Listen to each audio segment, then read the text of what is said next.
Bom dia a todos. Good morning, everybody. Como nas aulas passadas, eu estou gravando aqui. A gravação em inglês está no YouTube, né, do ano passado, nas palestras semelhantes a essa.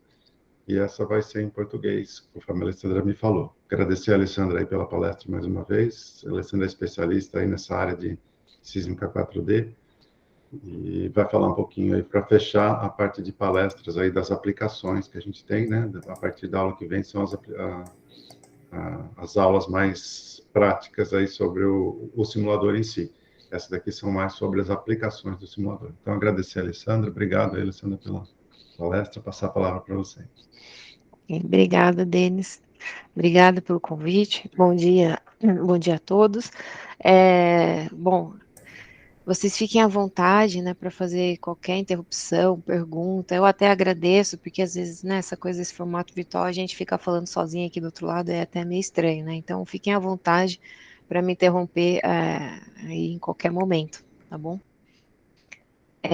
Bom, então, eu faço sempre essa divisão, né? Então, no início aqui tem uma pequena introdução, né, para explicar um pouco do que são os dados sísmicos, né? O que é a sísmica, começando aqui da sísmica 3D, explicar um pouco o conceito que está por trás desses dados, falar brevemente aqui da sequência de trabalho que a gente, né, tem tradicionalmente aí, e depois na parte 2, né, que é o principal parte aqui dessa palestra, né, eu vou falar então da Cisco 4D, o que é, para que serve, né, e eu finalizo com alguns exemplos, ok? Bom, então, começando, né, o que é a sísmica, né, então, para aqueles que, né, especialmente o pessoal que é mais da área de engenharia, né, que não está muito familiarizado, a sísmica, ela é uma imagem, né, da subsuperfície, né, então, se eu conseguisse, né, acessar, por exemplo, essa daqui é uma imagem ilustrativa, né, que eu teria aqui a rocha, aqui do lado direito, e o tipo de imagem que a sísmica fornece para a gente, né. Então, algumas coisas importantes para a gente sempre ter em mente, né, o que a sísmica enxerga é o contraste entre as diferentes rochas, as diferentes formações. Então, se eu tiver uma camada, né, de rocha com uma propriedade X, uma litologia tal, tal, tal, tal, e eu tiver uma abaixo que mude alguma coisa, que mude a litologia, que mude, enfim, o tipo de fluido, que seja se você tem uma rocha saturada ou não, isso vai gerar um contraste e é isso que a sísmica vai enxergar, né. Então ela vai sempre perceber quando a gente, tem essa alteração, nas camadas, certo?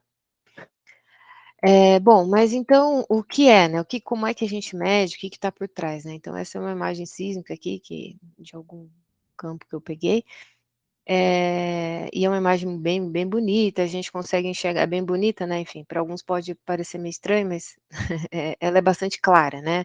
Então a gente consegue enxergar com bastante clareza aqui os horizontes, né, mapear aqui as possíveis diferentes, rochas, né, consegue entender algumas das coisas, né. E o que está por trás, né, dessa imagem toda bonita, são os traços, né. Então, basicamente, essa imagem e essa daqui é a mesma coisa, né, né, computacionalmente isso é uma matriz de dados, uma matriz cheia de número, né, e aqui eu só mudei a forma de plotar essa matriz, né, aqui eu ploto usando um artefato aqui de interpolação, e aqui eu estou mostrando o traço sísmico, né. Então, atrás das imagens a gente tem essa sequência de traços aqui, né.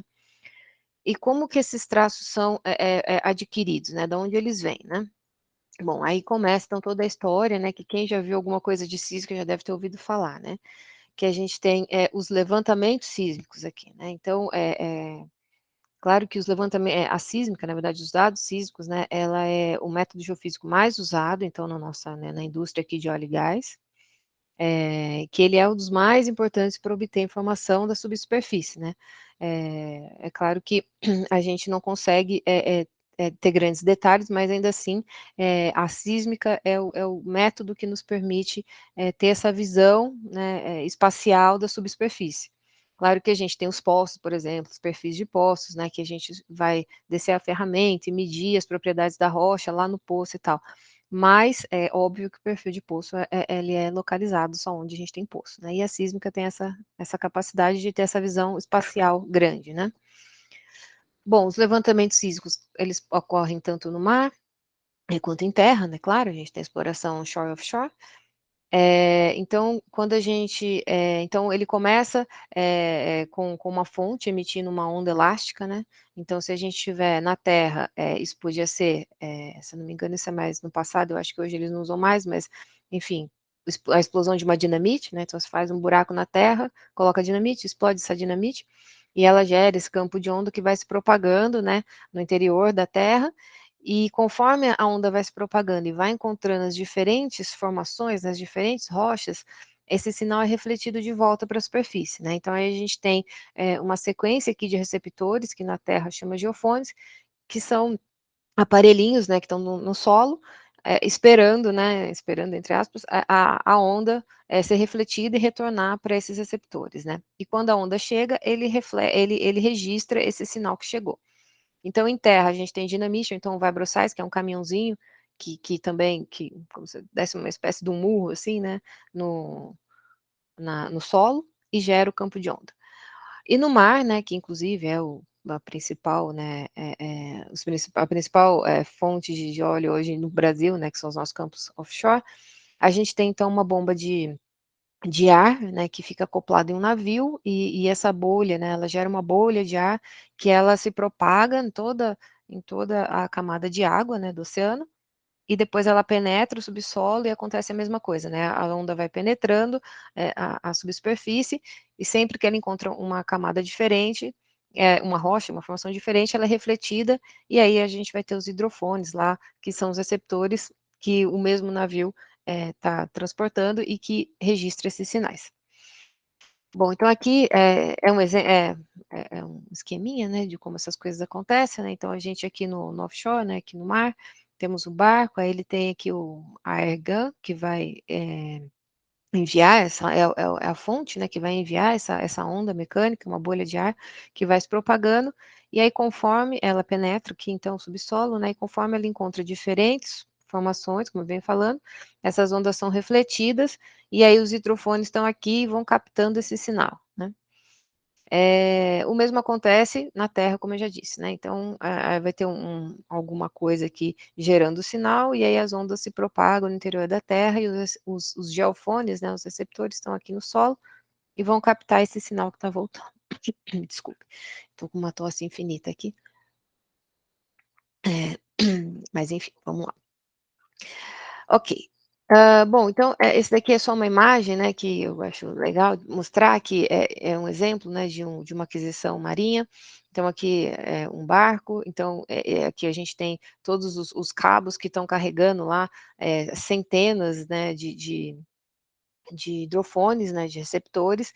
Esses cabos, eles são super longos, né, eles podem ter até de 8 quilômetros, 3 a 8 quilômetros, dependendo do tamanho da área a ser levantada, né, e na verdade, eles podem chegar até 12, né, eu coloquei aqui 12 quilômetros, né, ou seja, são cabos enormes, né, então é uma operação, para vocês terem, eu trago até essa imagem para ter uma ideia da noção, assim, do tamanho da operação que é um levantamento sísmico, né. Esse daqui é a referência que eu sempre coloco, né, então, para quem conhece a praia de Copacabana, ela tem aqui 4 quilômetros de extensão, né, então, cada cabo desse pode ser até 3 vezes o tamanho da praia de Copacabana, né, ou seja, é muita coisa, né, são cabos super extensos, e aí tem toda aí uma logística associada à aquisição sísmica, né, de como esse navio transporta esses cabos, né, imagina, eles têm que fazer curva esse navio para fazer o levantamento, então, né, é toda uma operação, e a aquisição sísmica, é claro que não é uma atividade que é feita em meia hora, né, então, isso pode levar alguns meses, dependendo da área, né, para fazer todo o levantamento, né, da área que foi contratada, né. Ok. Bom, então, como é que o que são então, né, voltando aqui àquela imagem inicial, os traços sísmicos, né, como é que o que eles significam, né. Então, de novo, a mesma história, né, o navio, a fonte aqui, né, no caso é a Argan, ela emite um sinal, uma onda acústica, uma onda mecânica, acústica não, mecânica, essa onda ela propaga, e sempre que ela encontra, como eu falei antes, né, sempre que ela encontra uma interface, ela é refletida, né. Então, esse sinal aqui corresponde a um dos receptores, né, o que está acontecendo aqui com o primeiro receptor, por exemplo. A primeira interface que a onda encontra é a interface entre a água e o fundo do mar, né, então quando ela bate aqui no fundo do mar, ela volta. Então, o receptor, ele está lá parado esperando alguma coisa acontecer, Quando essa onda chega no receptor, ele registra a intensidade, né, que essa onda chegou, que seria a amplitude desse sinal, ele registra essa intensidade, e ele registra o tempo de chegada aqui, né? Então, o eixo aqui para a gente na vertical seria o tempo. Então, depois de 3 segundos, 2 segundos, chegou a primeira onda. Aí ele vai lá, registra o tempo e a intensidade. E ele está, obviamente, sempre ligado ao receptor. Aí, a onda continua propagando, ela encontrou a próxima interface, que seria aqui no meu exemplinho, seria essa segunda aqui, e ela é refletida, e esse receptor vai lá e, de novo, ele registra a intensidade e o tempo que chegou essa segunda reflexão, né? E assim por diante. Então, esse seria o primeiro hidrofone aqui, depois o segundo vai registrar, tudo acontecendo ao mesmo tempo, né? Eu estou só explicando aqui por motivos didáticos, mas claro que todos os receptores estão registrando ao mesmo tempo, né? Então, esse daqui seria o segundo receptor, o terceiro e assim por diante, né? Então, assim a gente forma aquela família de traços, né? Que é algo parecido com isso aqui, ok? Uma família de traços, que no início, bom, tudo bem, esse aqui é um dado que eu peguei na internet, ele está bem feio, bem ruidoso, enfim, né? Hoje em dia o dado as aquisições são melhores que isso, mas de qualquer forma, essa imagem aqui é só para mostrar para vocês que originalmente a gente não enxerga nada em termos de, então, ok, eu registro e já sai lá a imagem da subsuperfície. Não, né? A gente precisa processar esses dados, né? No início é uma família de traços aí que eles precisam ser processados, reorganizados, filtrados e tudo mais, para de fato gerarem uma imagem da subsuperfície. Ok. Então, aqui pensando, então, no universo ideal, né? Isso aqui é um esqueminha para a gente entender já algumas questões do dado sísmico, certo? Vamos assumir que a Terra, né, fosse aqui, esse modelo aqui que o pessoal chama de layer cake, né, de camadinhas de bolo, como se fosse um bolo com várias camadinhas, né? Então, assumindo que eu tenho aqui rochas que tenham propriedades constantes, assim, em cada camada, né? Tudo bem bonitinho. Se a Terra fosse assim, como que eu esperaria que fosse o meu sismograma, né? Então, sempre que tivesse uma interface, eu gostaria de ver, então, um pico, certo? Então, eu sei que mudou a rocha, eu vejo um pico, mudou a rocha, eu vejo um pico. Então, esse seria o que a gente gostaria muito de ter, né? Um sinal indicando onde mudou e onde mudou ou não a formação, né? E que essa intensidade aqui, né, dessa mudança, nos entregasse, de certa forma, alguma informação com relação às rochas, né? Então, se elas fossem, sei lá, se a primeira rocha, da amarela para a vermelhinha aqui, se a diferença for muito grande, eu esperaria que esse pico fosse grande. Enquanto quando a diferença é menor, que esse pico fosse um pouquinho menor, né? Para me dar uma informação de quão diferentes são essas camadas, né? No entanto, esse sismograma aqui, ideal desse desenho, ele é impossível de se obter na prática, né? Na prática, a gente obtém algo parecido com isso aqui, né? Então, existe aqui toda uma questão aqui de resolução, né, de ruído, inclusive, tudo mais que a gente vai falar nos próximos slides. Uma das principais questões, por que a gente, que explica por que a gente não consegue ter um sismograma, ele não é uma sequência de picos perfeitos, assim, de spikes, na verdade, porque essas spikes, para quem lembra, assim, né, de matemática um pouquinho, ela seria uma representação aqui de um espectro de frequência infinito. E isso não é possível, dado a forma como o sinal é gerado aqui, no caso da sísmica, né? Porque a gente tem uma combinação aqui, né? As diferentes camadas, né? Elas são representadas por uma combinação de wavelets, né? Isso significa o quê? Que conforme o sinal ele vai viajando, né, ao longo, né, da subsuperfície, a gente vai perdendo frequência, né? Então, a própria Terra, ela age, né, que é o que está escrito aqui, ela age como um filtro. Então, a gente não conseguiria ter todo o espectro de frequência para ter esses spikes aqui. Eu vou ter esse sinal aqui, que é um pouco mais bagunçado, que é uma consequência dessa perda de algumas frequências, né? E além disso também o sinal, né, a fonte, né, quando a gente emite o sinal, a gente não consegue emitir uma spike, né, isso é fisicamente impossível. Então o próprio sinal já tem uma limitação de frequência, você não consegue cobrir o espectro de frequência todo, né, tem um espectro infinito. Então por conta dessas questões da frequência, a gente tem um sinal que vai ser meio bagunçado assim, e a gente vai ter que lidar com isso, né? Bom, aqui só lembrando, né, explicar um pouquinho do conceito que está por trás, então, do sinal sísmico, né, quando uma onda se propaga aqui na Terra, ela gera aqui esses 4 tipos de ondas, né, mas eu vou falar, bom, é a onda P, a onda S, a Rayleigh e a Love aqui, Love Wave. Mas o que mais interessa para a gente aqui hoje são essas duas, né, que são as mais usadas aqui, mais usadas na exploração de óleo, né. Então a gente tem a propagação da onda P, e a onda P a gente chama de onda compressional, né, então quando ela, tá vendo, o desenho aqui está mostrando, conforme ela vai se propagando, as partículas do meio, elas vão sendo chacoalhadas, assim, movimentadas na direção de propagação da onda, né, então aqui no desenho, a onda está propagando nessa direção, então a gente tem a movimentação das partículas na mesma direção de propagação. Enquanto que a onda S, ela faz o movimento é a onda cisalhante, né, o S vem de shear, do inglês, que significa cisalhante, né. E a onda cisalhante, ela movimenta as partículas aqui nessa direção, que é uma direção, perpendicular à direção de propagação, né, então é ela que faz que dá essa chacoalhada aqui, entre aspas, isso tudo aqui numa escala, microscópica, claro, né. Né, no caso aqui das ondas, que são, emitidas aqui para aquisição sísmica. Então tudo isso para dizer que existe aqui, né, um modelinho, né, uma equação matemática, né, que rege como é que é essa refletividade, né, o que eu estava dizendo que seria a medida aqui do contraste entre as camadas, como é que isso acontece, né. Então, para um caso mais simplificado aqui, não vou entrar no detalhe dessa figura da esquerda, mas seria uma incidência normal, enfim, que seria uma onda incidindo de forma normal e refletindo, que ela incide no ângulo zero aqui, né, no ângulo de incidência e reflexão é o mesmo. Nesse caso, a gente tem uma fórmula para R, que seria aqui a refletividade, que é muito simples, né, ou seja, ela é a densidade do meio vezes V, V aqui é VP, é a onda P, tá.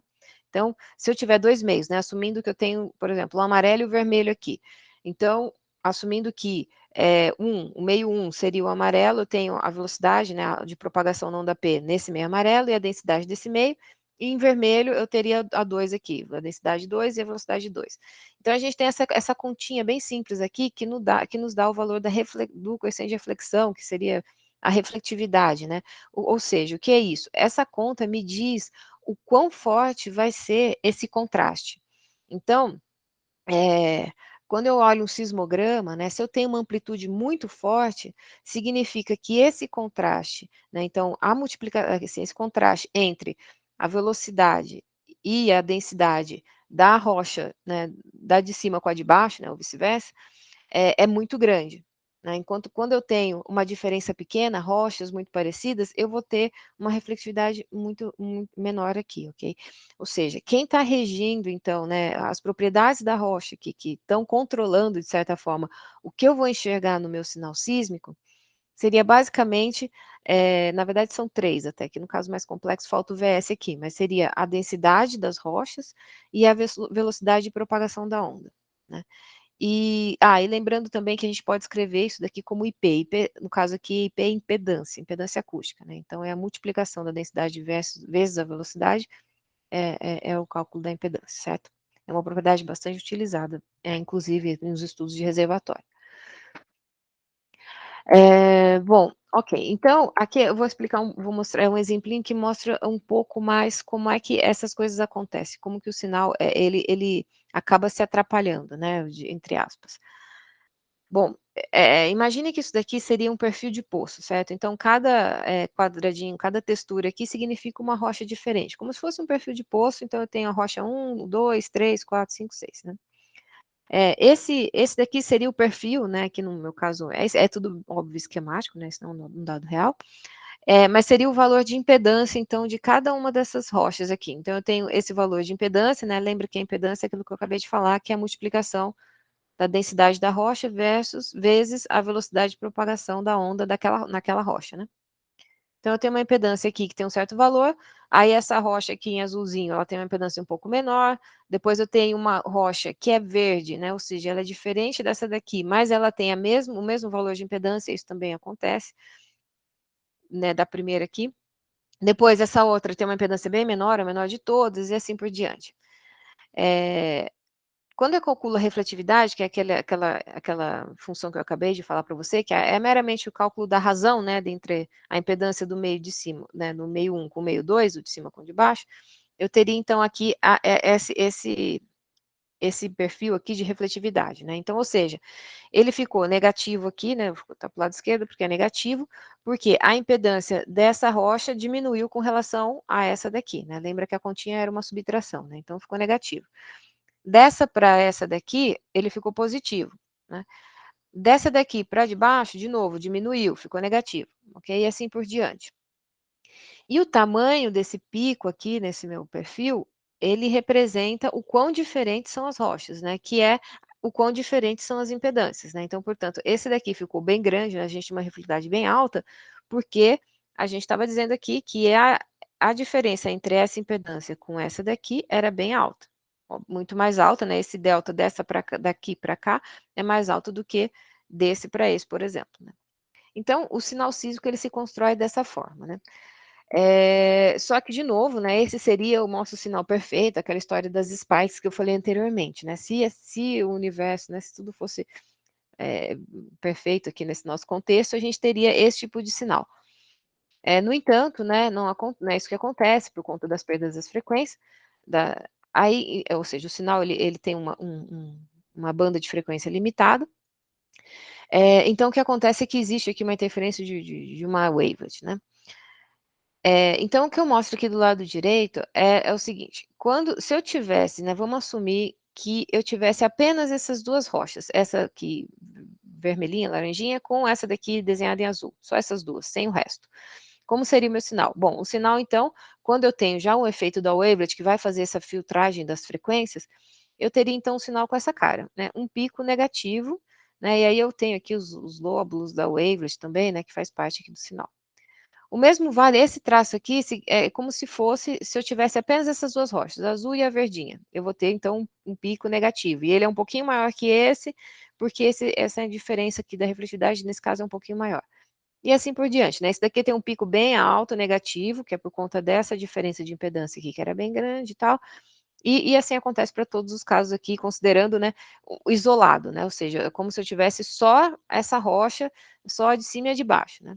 Só que na prática, é claro que a gente vai ter o conjunto todo, né, uma sequência aqui, né, deposicional, uma sequência de rochas, e acaba que o sinal resultante, que seria esse que eu estou desenhando aqui em verde, ele vem existe uma interferência entre as camadas, né? Então, eu não consigo enxergar, muitas vezes, com muita clareza, todas as camadas que eu gostaria. Por exemplo, eu gostaria de ver a reflexão entre todas elas, e algumas delas se perdem, né? Porque esses sinais, por exemplo, aqui, por exemplo, não ficou tão claro, né? Teve um deslocamento aqui, exatamente, o pico aqui não está exatamente onde eu gostaria que estivesse, ou seja, houve uma interferência de todas as reflexões, né, de todas essas camadas e o meu sinal final, na verdade, né, esse daqui que a gente adquire, ele é um sinal que tem essas questões de resolução.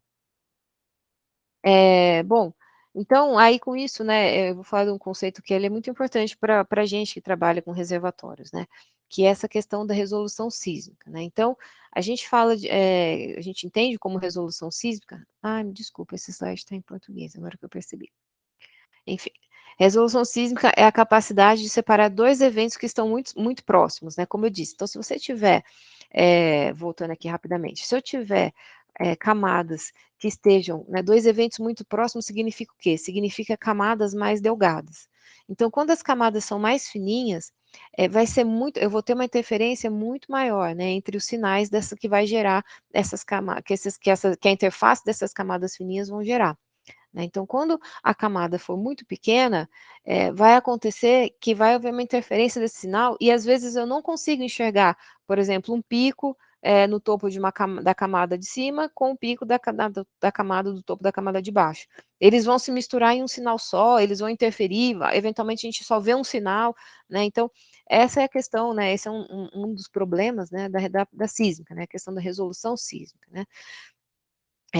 Bom, e a gente tem então aqui a resolução horizontal e a vertical, né? Eu vou falar um pouco mais da vertical aqui, que está mais relacionado ao nosso dia a dia aqui, eu diria de reservatórios, né? Como eu disse, né? Ela é essa questão, é a capacidade de separar dois eventos que estão muito próximos, né? E essa capacidade de separar, ela vai ser controlada pelo conteúdo de frequência do sinal. certo? Então, existe aqui uma regrinha, né, que é, se eu tiver lambda sobre 4, ou seja, se a resolução da camada for menor do que esse lambda sobre 4, eu não vou conseguir separar esses eventos. E o que é lambda, né? Lambda, ela é o comprimento de onda dominante, né? Então, eu tenho, ou seja, a velocidade dividida pela frequência, né, que é a velocidade, mais ou menos, uma média que a gente calcula da velocidade do meio, dividido pela frequência do sinal. A gente tem uma frequência que normalmente aí é de 20 a 30 Hz, de um sinal sísmico, e a gente faz essa continha para entender qual seria a resolução do nosso reservatório, no nosso caso de estudo, né? Eu vou dar alguns exemplos para ficar um pouco mais claro essa questão da resolução e essa regrinha aqui que a gente usa na prática. Bom, esse daqui é um exemplo teórico, né, primeiro, né? Então, vamos olhar aqui o primeiro caso, né? Eu tenho essa daqui, então, esse daqui seria o topo do reservatório, assumindo que esse seja o reservatório, né? E essa outra linha horizontal aqui embaixo é a base. Então, eu tenho um reservatório bem fininho, bem delgado, nesse caso, né? E eu tenho aqui uma sísmica com conteúdo de frequência X lá e o lambda dela, não especificou nesse exemplo, né? Mas a questão é, se a espessura dessa camada, né, desse reservatório, nesse caso aqui, foi desenhado, né, nesse exemplo sintético, como lambda sobre 16, ou seja, ele é bem pequeno, ele é 1 sobre 16 o tamanho do comprimento de onda, né, ou seja, ele é menor do que aquela nossa regrinha lá de lambda sobre 4. Então, eu teria aqui um pico aqui, né? Esse seria o sinal do topo, e esse seria aqui o sinal da base, né? Só que eu não consigo, obviamente, né? No método sísmico, a gente não tem essa diferenciação. A gente vai ter um único sinal, e o que vai acontecer é que eu vou ter um sinal resultante, que é esse que está desenhado aqui, o terceiro sinal, que é o sinal resultante, ou seja, eu tenho um pico bem grande aqui, que passa pelo reservatório, né? Mas ele não está me permitindo visualizar onde está o topo e onde está a base desse reservatório. Conforme essa espessura do reservatório aqui, nesse caso hipotético, vai aumentando, né? Por exemplo, aqui é lambda sobre 8, aqui é lambda sobre 4, aqui é lambda sobre 2. Eu estou aumentando a espessura, né? Ele está ficando mais espesso. As coisas começam a melhorar um pouquinho, né? Então, aqui, quando a gente chega em lambda sobre 4, a gente começa a ver já alguma coisinha aqui, né? 2 montanhas aqui, 2 picos pequenos, né? No topo e na base do reservatório. Até que quando eu chego, então, aqui num caso que, assumindo aqui no meu modelinho, né? Se eu tiver um reservatório cuja espessura é lambda sobre 2, que é menor, né, que lambda sobre 4, aí sim, então eu consigo ver claramente, né, então um pico aqui para o topo e um outro pico para a base do reservatório, né, então essa é a questão da resolução vertical da sísmica, né, muitos eventos, né, quando o reservatório, de novo, quando ele é muito delgado, pode acontecer que a gente só tem um sinal como esse daqui. Quando a gente só tem um sinal dessa forma, fica muito difícil, né? A gente não tem informação detalhada. Eu não consigo fazer uma caracterização desse reservatório de uma forma detalhada, né? Não, a física não me permite. Quando o reservatório é mais espesso, a gente já começa a ter uma chance maior de entender a rocha reservatório, o que está acontecendo dentro do reservatório aqui, né? Aqui são alguns exemplos, né, de uma imagem que eu peguei aqui de um livro, né, então, eu acho bacana essa imagem aqui, né, que é bem isso, né, o que acontece na prática, né, então a gente tem aqui as formações, né, são diferentes formações aqui, diferentes rochas, né, que alguém classificou as diferentes estruturas aqui, e o sinal sísmico, ele vai fazer aqui, né, o Weiblet, o sinal, ele vai ser uma média zona aqui de todos esses sinais, né, então a gente vai ter aqui, entre aspas, uma bagunça aí entre as camadas, né, que seria o sinal sísmico. E aqui a gente tem alguns exemplos, né, de valores de resolução sísmica, né, então, essa regrinha do lambda sobre 4, né, da resolução sísmica, normalmente, né, falando aqui, claro que ela vai depender muito de cada reservatório, né, porque ela depende da velocidade de propagação da onda, que é uma propriedade da rocha reservatório, né. Mas um valor, assim, razoável seria em torno desse caso aqui, 3.000 metros por segundo seria um valor razoável, e a gente, assumindo que a gente tem aqui uma sísmica com uma frequência média aqui perto de 40 Hz, a gente teria uma resolução, então, de 18 metros, né, então esses são alguns números aqui. Então, assim, um número, né, o pessoal fala, assim, de uma forma meio grosseira, é que a sísmica, normalmente, ela tem uma resolução por volta de 20 metros, 25 metros, algo nesse sentido, né. Mas, de novo, claro que uma análise mais detalhada vai depender muito da sua aquisição, do método que você usou, o tipo de a quantidade de frequência que você tem e da sua rocha, né? Se é um carbonato vai ser uma coisa, se é um arenito vai ser outra e assim por diante. Mas é algo em torno dessa medida, só para que vocês tenham uma noção, assim, de um valor, né, de resolução vertical. Aqui é uma imagem que eu trago, né, esse aqui é o Unicim 1, que é um dos nossos casos, né, imagino que alguns de vocês estejam trabalhando, inclusive, com o Unicim 1, né, no projetinho da disciplina, e a gente gerou aqui no grupo uma sísmica, seria uma sísmica sintética do Unicim 1, né, então esse daqui é o modelo referência, que é um modelo de alta resolução, ele tem camadinhas bem finas, assim, que se não me engano, é por volta de 1 metro ou menos, não, acho que é por volta de 1 metro, se eu não me engano, e a gente gerou a física sintética, né? Então, num universo ideal, aqui no caso do Unicim 1, né, essa seria o dado de impedância, aquilo que eu falei, impedância P, né, da rocha, certo? Então, no universo ideal, né, como esse é um caso sintético, a gente que gerou a sísmica, essa seria a impedância do Unicim 1, né? Então, a gente vê um monte de detalhes aqui, né, as cores significam impedâncias mais altas e mais baixas, isso depende muito da porosidade do reservatório, net gross, né, e o tipo de rocha que a gente tem. Aqui no caso era basicamente arenito e folhelho. Então a gente vê os detalhes aqui, camadinhas bem fininhas, né?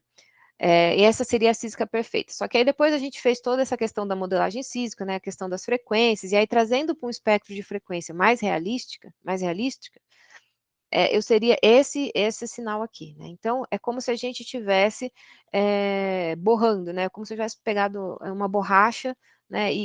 Como se eu tivesse borrado essa imagem inicial, né? A gente perde, obviamente, então todos os detalhes das camadinhas fininhas, a gente não tem, né? Num espectro de frequência similar ao que seria um dado real, a gente perde as camadinhas finas, e também os valores exatos também não são assim tão perfeitos, né? Por exemplo, a gente tem aqui uma impedância que está perto do vermelho aqui, perto de 14.000, enquanto que no dado aqui, de fato, real, ela era um pouquinho mais baixa, né? Mas, enfim, isso tudo para mostrar para vocês que, para vocês entenderem que a gente tem essa limitação, né?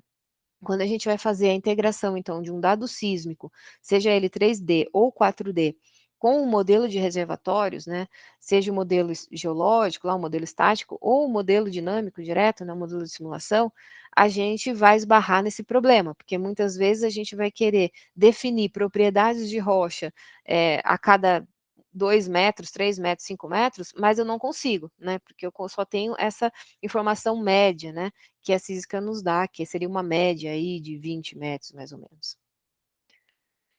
Ok. Bom, então vou falar agora do passo a passo aqui da sísmica, né, da sísmica 3D, qual seria a sequência, né?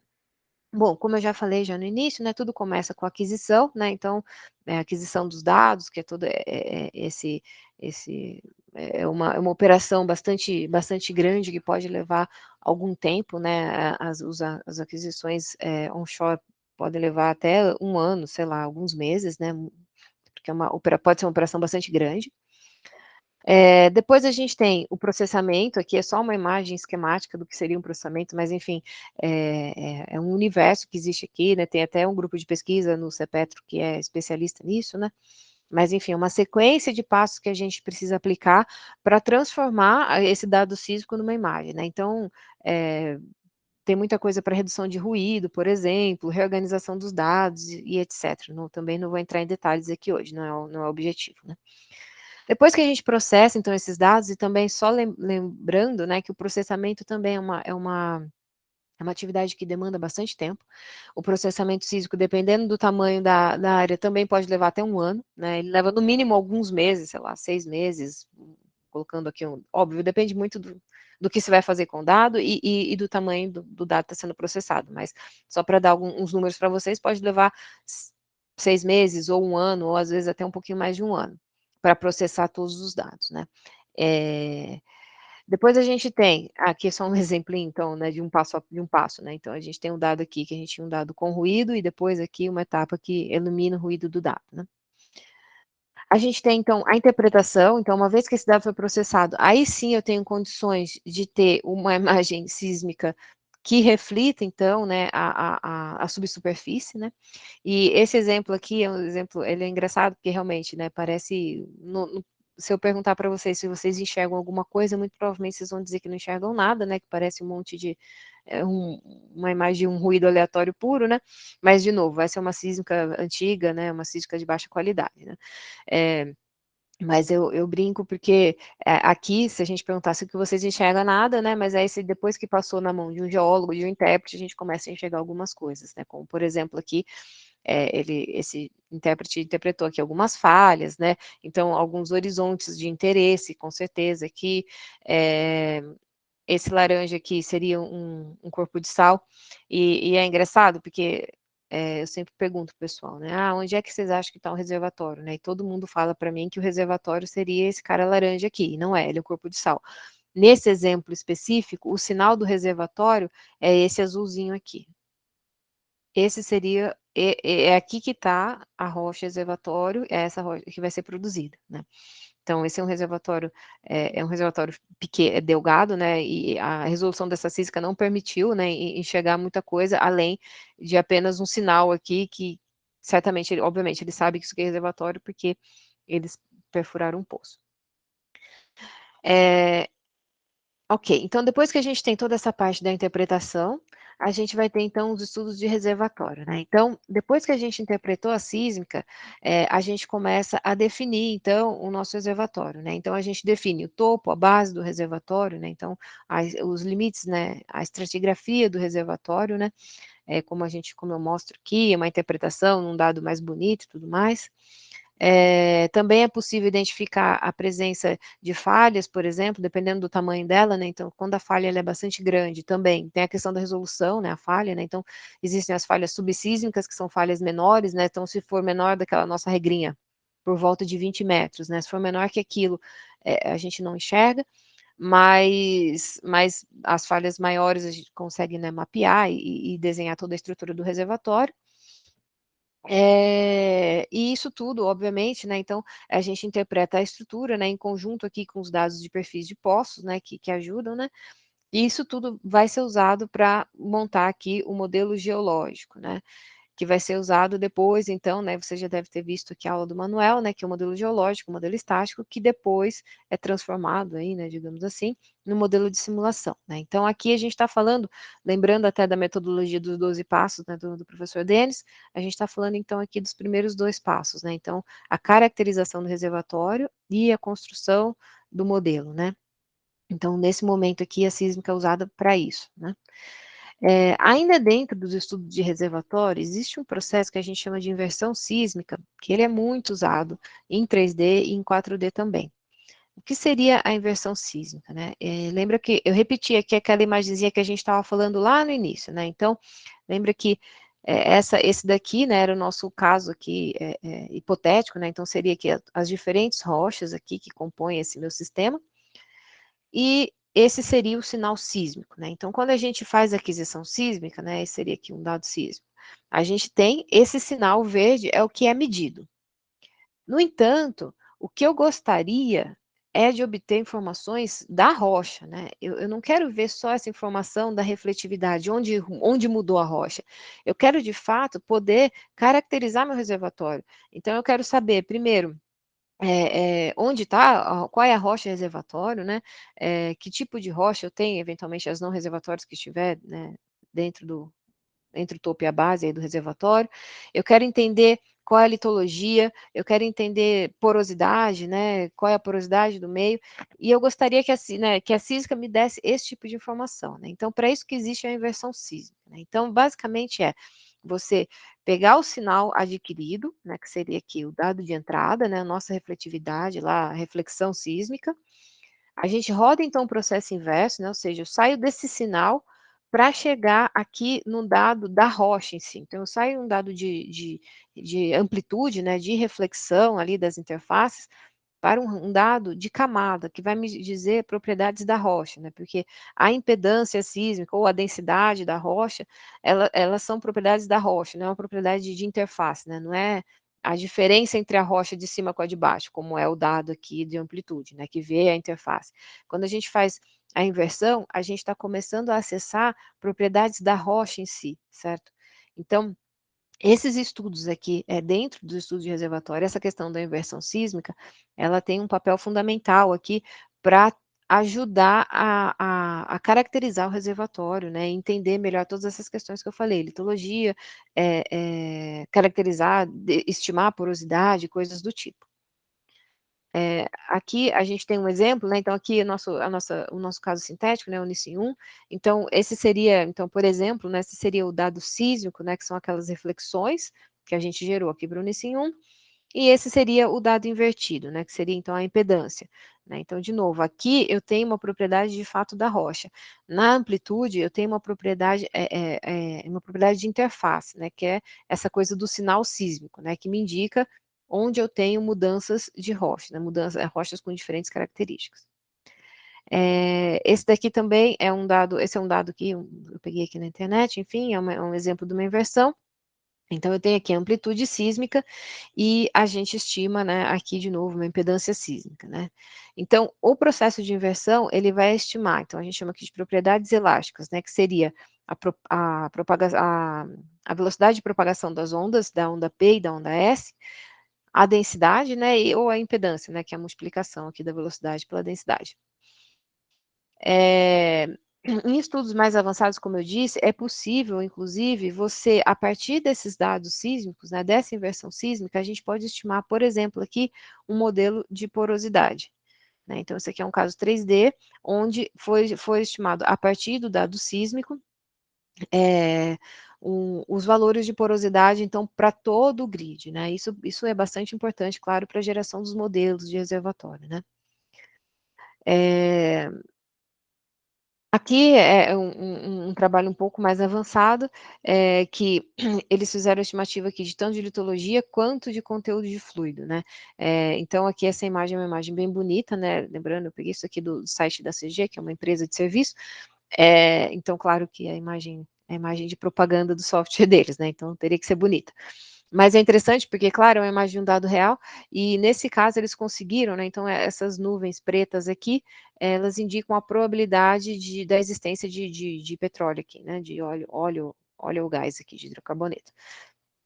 Então, esses em preto, né, a sísmica a partir do dado sísmico, eles conseguiram gerar uma imagem que dá um indicativo de onde você teria, a maior concentração, a maior saturação de óleo, né. Esse é um procedimento mais avançado, claro que para conseguir uma imagem com essa qualidade, depende muito da qualidade da sísmica, né, depende do reservatório e tudo mais. De todo modo, eu trago aqui só para dizer que é possível, né, é o tipo de informação que a gente conseguiria extrair aí de um dado sísmico ainda 3D. Ok, bom, então com isso, eu finalizo a primeira parte aqui, que horas são? Não, tá cedo ainda. Só dando essa introdução, sobre a física 3D, né, o que dando alguns conceitos, né, o que está por trás do sinal sísmico, o que significa o sinal sísmico. Não sei se alguém tem alguma dúvida, algum comentário. Não sei se vocês ainda estão acordados. Acho que não. Vou assumir então que vocês estão acordados e que não tem dúvidas. Ok, vamos entrar então agora na parte 2 aqui, agora eu vou falar então da principal parte dessa palestra, né, falar um pouco então da 4D, né. Ok, começando então.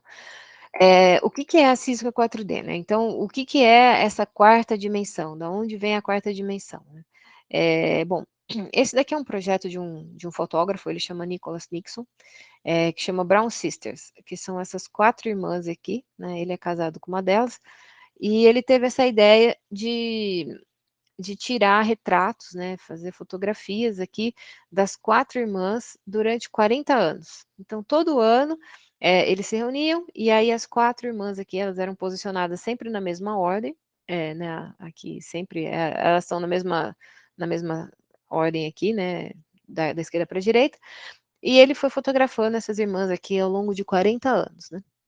Então aí depois, enfim, ele fez algumas exposições em alguns museus bem importantes do mundo, né, levando esse retrato, né, enfim, que traz aí, tem todo, né, enfim, uma questão artística por trás aí para entender, as relações familiares, né, a evolução do ser humano, né, o que acontece, né, ao longo do tempo e tudo mais.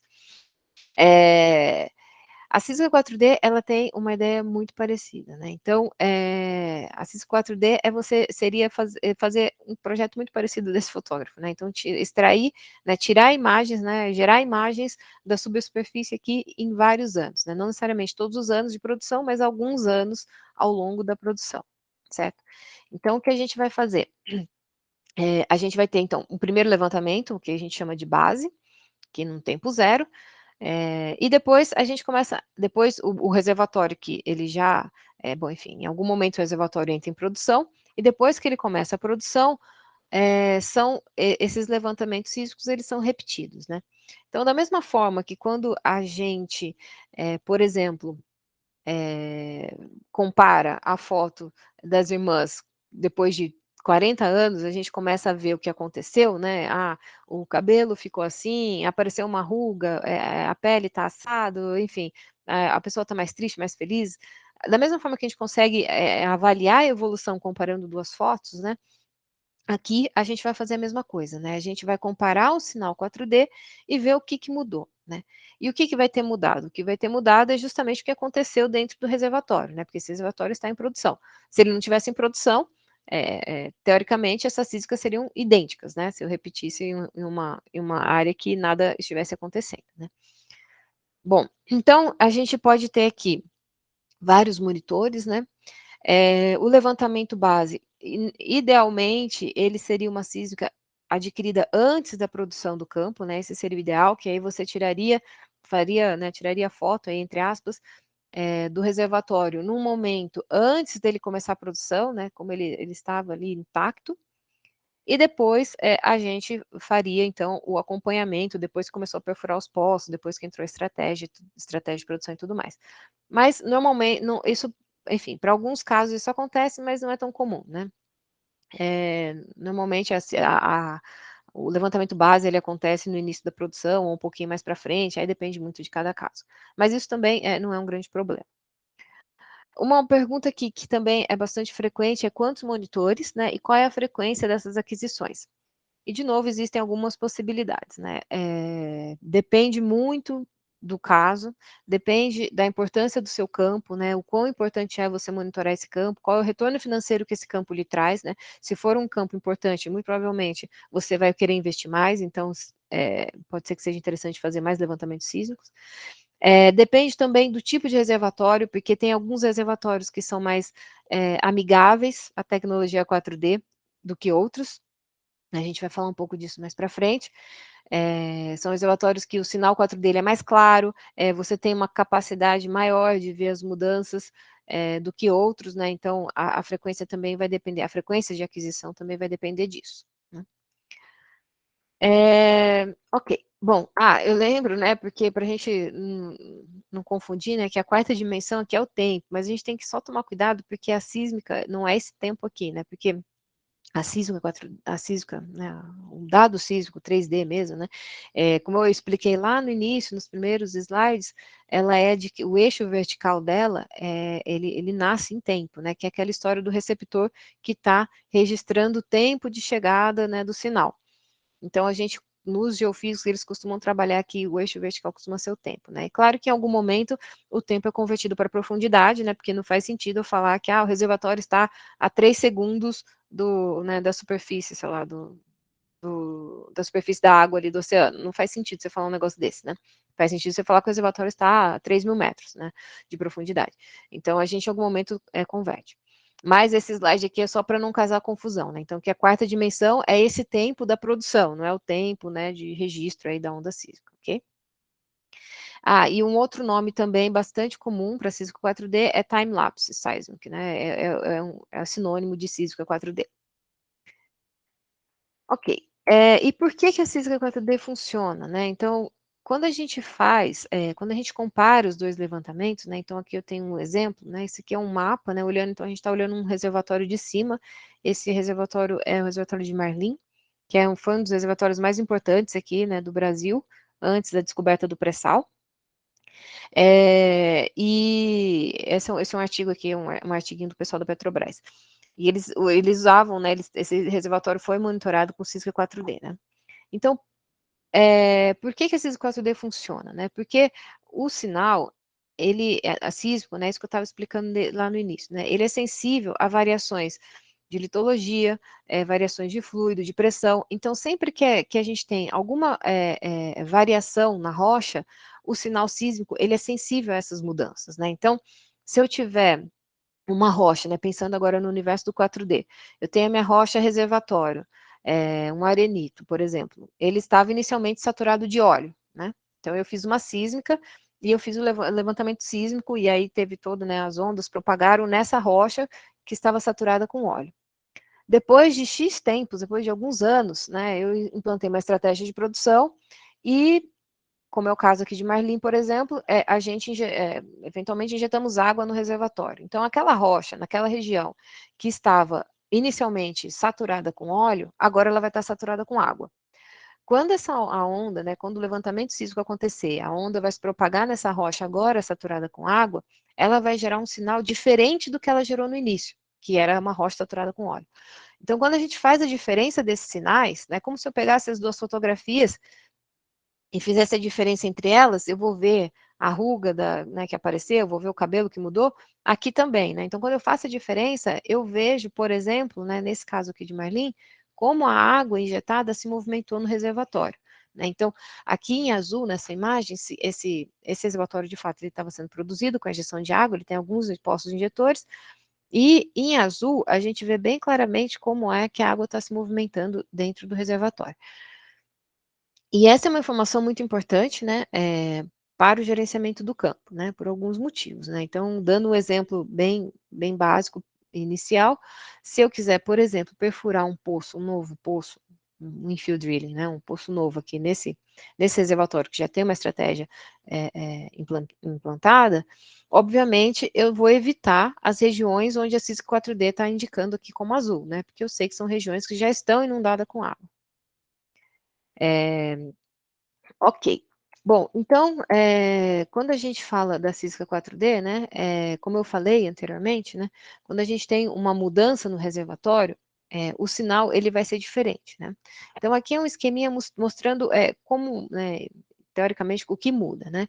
Então, de novo, vamos supor que o meu reservatório seja essa desenho esquemático aqui, essa rocha aqui em amarelo, né. Então, eu tenho aqui as encaixantes, né, eu tenho aqui um overburden e um underburden, são duas rochas diferentes. E aí eu vou ter, por exemplo, aqui, esse sinal resultante aqui desse meu reservatório hipotético. Conforme a produção acontece, o que vai acontecer? Eu tinha aqui um cenário onde eu tinha essa rocha que tinha uma densidade e uma velocidade, que eu estou chamando aqui de ρ1 e V1. Depois de um certo tempo, essa rocha vai ter, então, uma outra densidade e uma outra velocidade de propagação, porque alguma coisa aconteceu, né? Ou seja, mudança de saturação, como eu falei, né? Inundação da água, por exemplo, o gás pode ter saído de solução, por exemplo, se estiver perto de um poço produtor, ou alguma diferença de pressão, essa região ela estava menos pressurizada, agora ela está mais pressurizada, ou o contrário, ela foi depletada, enfim, qualquer coisa que possa ter acontecido na rocha reservatória. Isso vai me gerar um sinal que vai ser diferente, né? Então, ele vai ter uma variação tanto na amplitude do sinal, né? Se vocês notarem aqui, esse pico preto está um pouquinho maior do que o azul, como um deslocamento no tempo, né? Então, esse sinal, vocês estão vendo, ele tá um pouco deslocado, né? Houve um deslocamento, né? A gente chama isso de time shift. E por que acontece esse deslocamento? Porque a velocidade de propagação da onda mudou, né? Lembra que eu tinha um sinal, né? E aquela história lá do receptor, que estava registrando o tempo de chegada desse sinal. Como mudou a velocidade daquele meio, por conta das mudanças que aconteceram de saturação e pressão, essa onda ela vai viajar ou mais rápido ou mais devagar nessa rocha reservatória agora. Então, o sinal né, do topo aqui do reservatório ou da base do reservatório, desculpa, na verdade, da base do reservatório, depois que ela viajar por essa camada aqui, onde houve a modificação por conta da produção, esse sinal ele vai estar então deslocado para cima ou para baixo, dependendo aí do que aconteceu com o reservatório, né? Então, a CIS4D ela está buscando isso, essas variações, a variação de amplitude e a variação nesse deslocamento do tempo, né? Bom, então aqui é só um breve histórico da Física 4D. A gente tem aqui as aplicações iniciais começam lá na década de 80, com a injeção de vapor. em reservatórios rasos, né, na década de 80 aqui, então campos, né, em terra. E claro que nesse momento, né, eles começaram a perceber que era possível usar essa técnica da CIS-4D, né, repetição dos levantamentos, para monitorar, então, como que o vapor que estava sendo injetado no reservatório, como a frente do vapor, como que ela estava se movimentando dentro do reservatório, né? E começaram a ver potencial nessa técnica. No entanto, todo mundo, né, enfim, naquela época ainda era algo muito experimental e demorou um tempo para que as indústrias tivessem, entre aspas, a coragem, né, de investir num levantamento sísmico 4D offshore, né, então lá na água, né, porque, obviamente, né, para você fazer um levantamento sísmico, você precisa investir, né, tem, claro, um custo disso, né, o custo do levantamento não é um custo baixo, e as pessoas tinham dúvida se isso ia funcionar, né, pensando que a gente tem o mar, né, enfim, aí lembrando, né, nesse momento ainda a gente tinha aquisição, a gente tem ainda hoje, né, mas para o 4D eu vou te falar um pouco mais da aquisição 4D mais para frente, né, mas lembrando então da aquisição tradicional offshore, que é de fato o navio arrastando, né, todos os cabos, né, dos receptores, né, e emitindo toda aquela questão do campo de onda e tudo mais. Então eles tinham dúvida se isso ia funcionar no mar, né? Claro, porque como é que eu posso repetir, né? Porque a gente tem que ter em mente que para a Cisco 4D funcionar, tem uma questão que também vou falar um pouquinho mais para frente, mas enfim, já adiantando, é a questão da repetibilidade, né? Eu preciso garantir que eu consiga repetir esse imageamento sísmico da mesma forma que eu fiz no passado para eu poder comparar, né? Então, assim, fazendo uma comparação até meio grosseira, talvez, com aquela brincadeira que eu coloquei no início, o trabalho do fotógrafo, para eu pegar duas fotos, se eu quiser de fato ver os detalhes, o que mudou, eu poderia fazer uma subtração de duas imagens, né? E aí eu ia ver, deveria sobrar, enfim, como eu brinquei, a ruga vai sobrar, que a pessoa engordou, emagreceu, o cabelo mudou. A gente veria essas diferenças. Só que para essa diferença ser de fato fiel, eu teria que garantir que as pessoas estão, a foto, né, na imagem, aquela pessoa ela tem que estar exatamente no mesmo lugar, né, para eu poder subtrair olho com olho, boca com boca, nariz com nariz, coisas do tipo, para eu conseguir ver de fato a diferença, né. Se tiver um pouquinho deslocada, essa subtração não vai fazer sentido. Então, aqui na 4D, essa questão da repetibilidade, né, esse é o nome disso, no 4D, ela é muito importante. Então, a gente precisa conseguir imagiar, né, lá os pontos da subsuperfície de uma forma muito parecida, né, os mesmos pontos, para que a gente consiga fazer essa subtração. E o pessoal, obviamente, né, no início tinha um certo receio de que isso não ia funcionar, né? Como é que eu posso garantir que eu tenho exatamente as mesmas coordenadas na XYZ dos pontos que estão sendo imagiados, pensando num navio, né? Eu tenho que dar o tiro na mesma localização que eu dei no passado, mas aí eu tenho condições diferentes, inclusive né, naturais do próprio do oceano que muda, né? A temperatura da água muda, dependendo as ondas também, né? A condição ali do mar pode mudar, isso tudo influencia, né? Apesar disso tudo, na década aqui de 90, a Statoil, né, que ela é pioneira, né, até hoje, ela é pioneira na tecnologia 4D, eles fizeram o levantamento desse campo aqui, que chama Gullfox, que ele começou a produzir em 86, né? E aí eles fizeram, então, um primeiro monitor em 95, né? Então, na década de 90, começa, então, a aquisição CISM 4D no mar, né, com o campo de Gullfox. E isso foi um marco aqui, né, foi quando eles viram que sim, funcionava. Claro que ainda era uma sísmica, a 4D tinha algumas questões, uma sísmica meio ruidosa e tal, mas ainda assim eles conseguiram perceber que sim, é possível e que eles estavam conseguindo monitorar um reservatório offshore, né, com essa tecnologia. Bom, depois disso, claro, aqui é só um resumão, né, vieram vários, hoje em dia existem vários exemplos na literatura aí, né, ao redor do globo, onde a CIS-4D vem sendo aplicada, né, e hoje, então, aqui já pulando aqui um grande salto para os anos 2000, a CIS-4D, ela é uma tecnologia bem estabelecida, na indústria, né, para monitoramento de reservatórios, né, e ela tem trazido, né, existem algumas na literatura a gente encontra, né, algumas contribuições bastante valiosas aqui para a produção e desenvolvimento dos campos, né.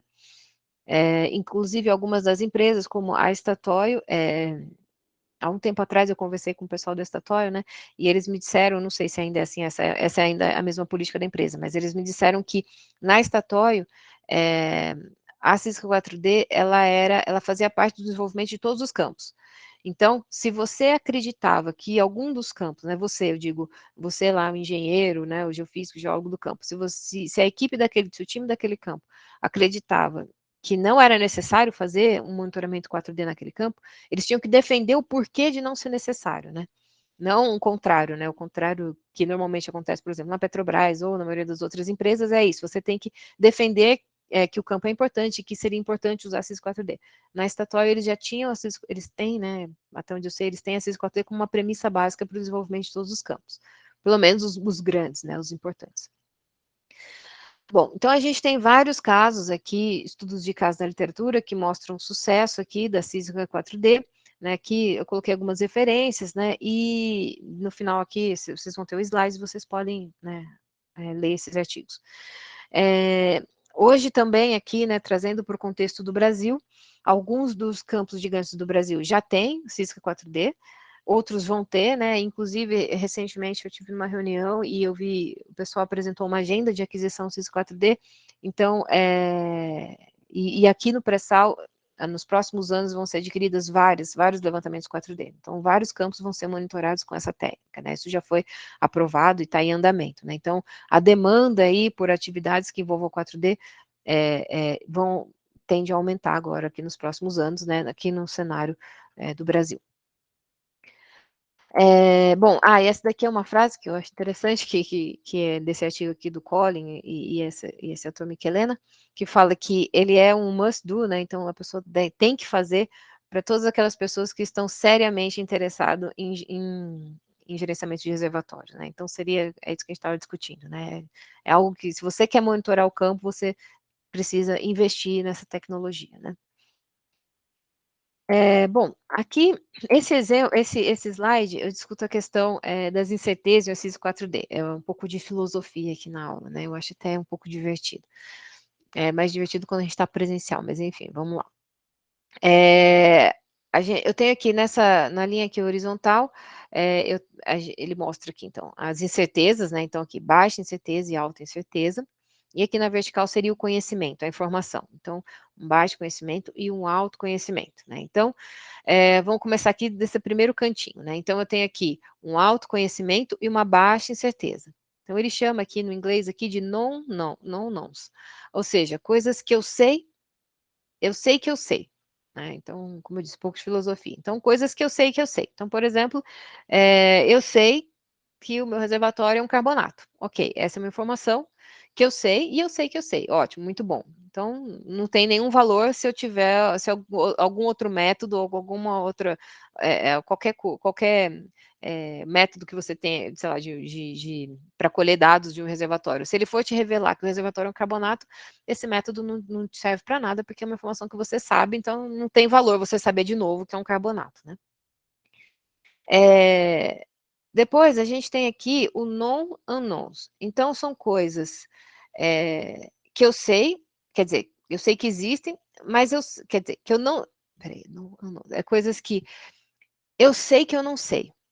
Ou seja, por exemplo, seria uma falha. Eu sei que a falha está lá no reservatório. Mas eu não sei se é uma falha selante ou uma falha, ou se essa falha é transmissível, né? Se passa pressão ou fluido através dessa falha, né? É uma informação que eu não sei, né, se ela é transmissível ou não, mas eu sei que eu não sei, né? Então, aqui já teria, ou seja, eu tenho uma alta incerteza nessa informação, né? Então, é uma falha e eu não tenho ideia se ela é selante ou não, ou transmissível. Eu não tenho ideia da transmissibilidade dessa falha, né? Então, eu tenho uma alta incerteza. Então, aqui, teria algum valor se alguém, né, eu digo algum método, algum dado, na verdade, algum dado adquirido, pudesse revelar para mim se essa falha é ou não selante, por exemplo. Né? Isso pode mudar alguma coisa na minha estratégia de produção. Então, tem algum valor passar, né, essa questão da falha, de uma falha que eu sei, que eu não sei, que eu não conheço a transmissibilidade dela, para a categoria de coisas que eu sei. Isso tem algum valor para mim em termos de gerenciamento de reservatório. Por último, aqui, eu tenho esse último cantinho. Então, eu tenho aqui um conhecimento, é algo que eu tenho um baixo conhecimento e uma alta incerteza, que são unknown unknowns. Vocês Ou estão me seja, são ouvindo? coisas do A meu, são Alessandra caiu ou coisas, fui né? eu? São propriedades no meu reservatório que eu não sei e eu nem sei que eu não sei, né? Ok, o que seria isso? Alessandra, é uma Oi? falhada aqui, não sei se foi só para mim, ou se Ah, foi para todo mundo, ficou 1 minuto mais ou menos em silêncio, ixi, tá bom, então eu vou mas voltar. eu não sei se o pessoal, talvez tenha sido aqui.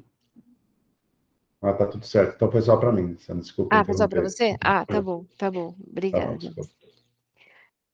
Ok, bom, então, só retomando aqui, esse último caso seria então as unknown unknowns, ou seja, são propriedades do meu reservatório que eu não sei, e eu nem sei que eu não sei, né? Como eu disse, é um pouco de filosofia aqui, um momento de filosofia aqui da palestra. O que é isso? Pode ser, por exemplo, de novo, uma falha, né?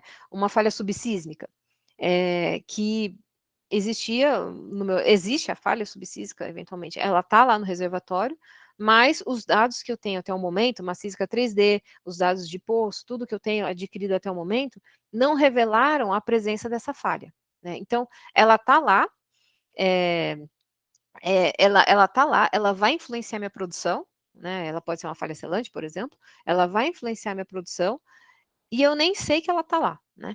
Então, esse tipo de informação que a gente chama de unknown unknowns é onde a gente tem o maior potencial de valor, né? O maior valor para um dado que possa revelar esse tipo de informação. E esse dado pode ser a CIS 4D ou pode ser qualquer um outro dado, né? Mas, enfim, a informação, nesse caso, esse é o caso onde a informação, né, uma nova informação adquirida, vai ter mais valor. Né? Vai valer a pena eu pagar um método, ou qualquer ele que seja, que me dê informação do reservatório e que revele uma característica, algo desse tipo, né? Que me revele que tem alguma característica, como eu falei, pode ser uma falha, mas pode ser um karst, por exemplo, pode ter uma caverna no reservatório que você não sabe que você tenha, enfim, pode ser uma rocha não reservatório que você não previu, né, ou uma camada fina selante que você também não percebeu, enfim, alguma coisa que você não sabe que está lá, e que de fato está inclusive atrapalhando não, mas influenciando a produção do seu reservatório, né. Então, quando a gente vem, então, trazendo agora para o contexto da CISO 4D, bom, isso daqui é um textinho aqui do livro que eu tirei, né, essa questão das unknown unknowns, esse é o principal ponto da CISO 4D. Então, a principal contribuição do dado, né, da CISO 4D, que o pessoal vem percebendo aí ao longo de todos esses anos, né, aplicando essa tecnologia, é que ela está, de fato, associada a essa revelação de características inesperadas do seu reservatório, né? Então, são coisas que você nem sabia que estavam lá, mas estavam, e estavam, de fato, influenciando a sua produção, né? Então, essa informação, né, as unknowns unknowns, de fato, claro, você também tem valor aqui, né, como eu brinquei lá quando o exemplinho que eu dei da falha, eu não sei se ela é selante ou não, e a física te revela que ela é selante, por exemplo, a física 4D, né? Isso também tem um valor, mas de fato o maior valor está associado a esse quadrante aqui, né, das unknown unknowns. E aqui tem mais uma outra frase também de um trabalho que fala que a CIS 4D ela vai revelar que você sabe muito menos a respeito do seu reservatório do que você pensava, né? Isso é muito comum. Mesmo casos que inicialmente são casos, sim, a gente poderia pensar que eram simples, né? Sei lá, um arenito bem comportado, né? Com uma porosidade, né? Condições porosas boas e mais ou menos, de certa forma, a gente acredita no modelo inicial, né? Constante, né? Sem grandes variações litológicas e tudo mais. Aí quando a pessoa faz esses 4D, percebe que, na verdade, não era bem assim, né? Que existem algumas complexidades, né? Da própria natureza aí, e que impactam a produção, e que esses 4D revela, né? Então, é sempre, não é surpreendente, na verdade, na comunidade 4D, é bem comum ter essa ideia, né? De que esses 4D, ela vai te surpreender, ela vai trazer alguma informação que você não estava esperando, né? Até como curiosidade, né, um dos campos que a gente trabalha no nosso grupo, né, um campo real que a gente vem trabalhando, tem uma curiosidade, assim, que depois até vou mostrar a imagenzinha dele mais para frente, mas só porque a gente está falando disso agora, eu vou dar como exemplo.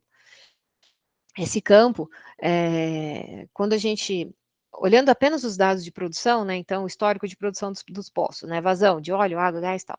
Então, olhando a vazão de gás desses poços, a gente via que, bom, era um campo que não tinha, ele é um óleo pesado, é um reservatório que só tinha, né, ele não tinha gás no início da produção, né. E olhando para a produção ao longo dos anos, a vazão de gás, né, o GOR, ele permanecia constante, ou seja, não tinha gás, não saía gás de solução no reservatório, né, pelo menos era o que indicava os pós-produtores. Quando a CIS4D foi adquirida, né, a primeira imagem da CIS4D desse reservatório, ela mostra uma imagem de uma saturação de gás imensa no centro do reservatório, que seria um gás que saiu de solução. Então, esse é um exemplo, né, de uma unknown, de fato, né, que aconteceu nesse caso, ou seja, de algo que estava acontecendo no reservatório e a gente nem sabia. E nesse caso foi bem curioso, porque os próprios poços, os produtores, eles não indicavam o aumento do gás, né? Então, provavelmente é um gás que saiu de solução, mas era um gás que estava imóvel, ele estava trapeado de alguma forma no reservatório, né? Ele não estava sendo produzido pelos poços, né? E a CIS4D mostrou lá uma anomalia bem grande de gás, que eu vou mostrar até um exemplo depois mais para frente. Mas, enfim, esse é só um exemplo para contextualizar aqui essa discussão, como eu brinquei aqui, filosófica. Bom, então, a que está associado, então, o valor da CIS4D, né? Aqui tem alguns números, né? Então, aqui, de 3 a 7%, né? Alguns trabalhos falam disso, né? 3 a 7% no aumento do fator de recuperação do campo, né? O que é bastante, né? Agora, é difícil, né? Na verdade, até existe, inclusive no Unicim, tem uma forma de avaliar o valor da informação, né? Mas a gente tem uma certa dificuldade de avaliar o quanto a sísmica, de fato, o valor da informação, né? No caso, quanto que ela contribuiu para o gerenciamento do campo, né? Existem poucos trabalhos na literatura que trazem isso com clareza, porque não é muito fácil, né? Você, de fato, falar o quanto você ganhou, né? Mas no caso de Gufax, que foi um caso bastante explorado, né, que foi lá o pioneiro, tem algumas publicações, né? Então, por exemplo, aqui eles falam que a CIS4D contribuiu diretamente para mais de 19 poços, né, perfurados com sucesso, né? Então, aqui o infill drilling, né?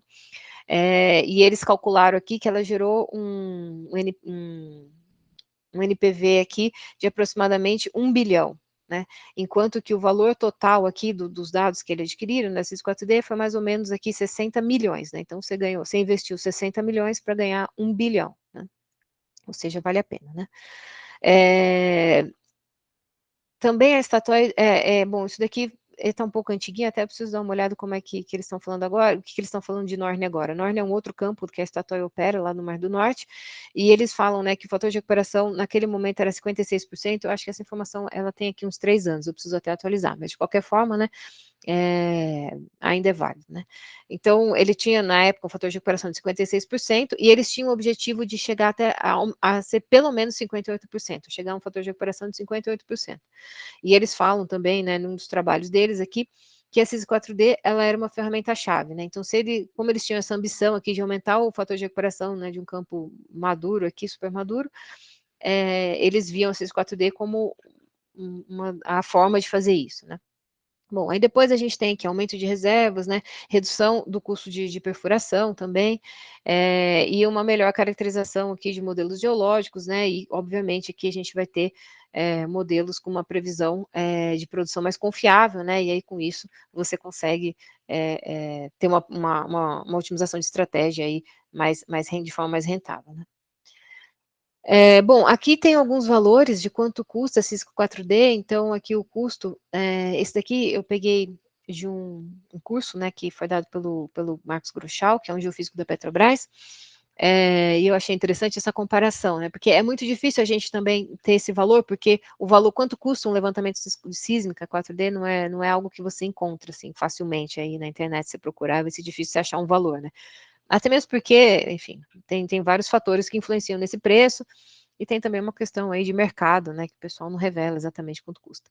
Mas, nesse curso, o Groschal, ele apresentou aqui uns valores comparando, tendo aqui alguns valores médios, né, comparando o custo da sísmica 4D versus o custo de um poço, né. Então, se a gente estiver no ambiente onshore aqui, né, em terra, o valor da CIS 4D vai de 5% a 35%, mais ou menos, do valor de um poço. Em águas rasas, de 10% até 50% do valor de um poço, E em águas profundas, o custo da CISA 4D vai de 1 a 10% do valor de um poço, né? Ou seja, então é uma tecnologia que ela tem um apelo muito grande, principalmente para águas profundas, ultra profundas, né? Que os poços são muito caros, né? Como é o caso do pré-sal, a gente sabe que um poço pré-sal é muito caro, né? Muito dinheiro. Então a CISA 4D, né? O valor da aquisição acaba ficando bem abaixo, né, do valor de perfurar um novo poço. Então aí a gente tem, obviamente, aqui o valor, né, dessa informação, né? Então, obviamente, vale a pena você investir numa aquisição, processamento e tudo mais, né? Tudo que você precisa investir para ter o dado 4D, para garantir que você perfure um poço com mais segurança, né, num lugar, numa zona mais promissora, né, que vai ter um potencial de óleo melhor, né, maior.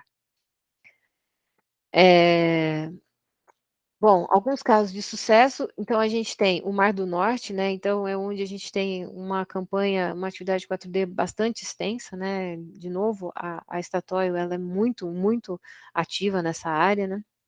A gente tem também águas profundas na água, no Brasil, no Golfo do México, a gente vê também muita coisa de 4D em conjunto com campos onde estão sendo aplicados processos de recuperação avançada, né, de EOR aqui, de OR, porque justamente, normalmente, as técnicas de OR, elas são custosas, né, elas têm um custo, às vezes um custo alto, né, então essa requer a necessidade de monitoramento, né, então a CIS 4D ela é uma boa aliada aí com o EOR, né, com os métodos de recuperação avançada, nesse sentido de você monitorar, entender melhor o seu campo e conseguir aplicar aí com mais sucesso a sua técnica de recuperação avançada, né. Ela também é bastante usada aqui em campos faz parte aqui, né, de OR, usando aqui o processo de recuperação térmicos, né, como injeção de vapor, por exemplo, né.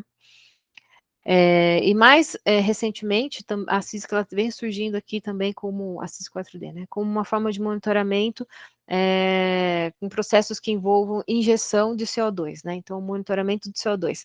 Tanto o CO2 como um processo de EOR, de EOR aí, né, de recuperação avançada, né, de óleo, como projetos de descarte de CO2, né? Existem alguns projetos no mundo que estão acontecendo agora, né, por conta de toda essa questão aí de CCUS, né, de sequestro e armazenamento de CO2, né, toda essa demanda que a gente tem global hoje, né, de redução de emissão e tudo mais.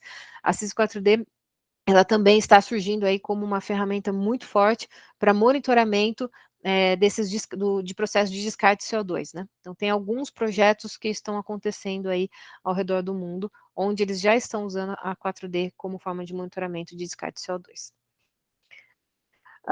Bom, no pré-sal eu já falei isso antes, né? Bom, Lula é um campo que a CIS 4D já foi adquirida e eles já estão usando, inclusive, né? Eles já começaram a apresentar alguns resultados, né? Da CIS 4D, né? Do que estão vendo ou não, porque, inclusive, no pré-sal existia-se, né? Alguns anos atrás, coisas de alguns 5 anos atrás, talvez, começou-se essa discussão se a CISCA 4D ela seria viável nos campos do pré-sal. Por quê? Porque os carbonatos do pré-sal são rochas mais duras, né? A gente chama de stiff rocks, né? São rochas mais duras. Os carbonatos são mais duros do que, por exemplo, era o campo de Marlim, que era um arenito, né? Que são rochas mais macias aí. E quando as rochas são mais duras, né? Não sei se a palavra em português é dura, mas enfim, as stiff rocks, elas tendem a gerar um sinal 4D mais fraco, né? Então elas não existia um certo receio se a CIS 4D ia funcionar por conta dessa suspeita de que uma rocha muito dura, como são os carbonatos, não seria possível, nessas rochas, não seria possível gerar um sinal que a gente conseguisse ver, né? Porque a gente precisa ter variações nas rochas, nas condições da rocha, de tal forma que o sinal 4D ele seja mais alto do que o nível de ruído que obviamente vai ter num sinal sísmico, né? Então existia essa dúvida se a CIS 4D iria funcionar ou não para o pré-sal. E hoje a gente já sabe que funciona, né? Tanto é que já existe, como eu falei, comentei anteriormente, existe aí toda aí uma agenda aí de levantamento 4D para vários campos do pré-sal. E Lula é um campo que isso já aconteceu e que o pessoal mostrou, inclusive eu participei de um evento recentemente, eles ainda não publicaram, de fato, assim, um artigo em nenhuma revista, mas eles mostraram já que de fato funcionou e que revelou coisas bastante interessantes, assim. inclusive com relação ao monitoramento de CO2, né, porque nesse caso eles estão reinjetando, aliás, a reinjeção de CO2 é uma demanda muito grande dos campos do pré-sal, né, esse gás precisa ser reinjetado no reservatório para boa parte dos campos, e Lula é um caso, eles também reinjetam CO2, não 100%, mas eles reinjetam, e eles conseguiram monitorar esse CO2 sendo injetado aí dentro do reservatório, né? Enfim, então só para dizer que Lula já é um caso aqui de sucesso que já está acontecendo. Bom, e aqui uma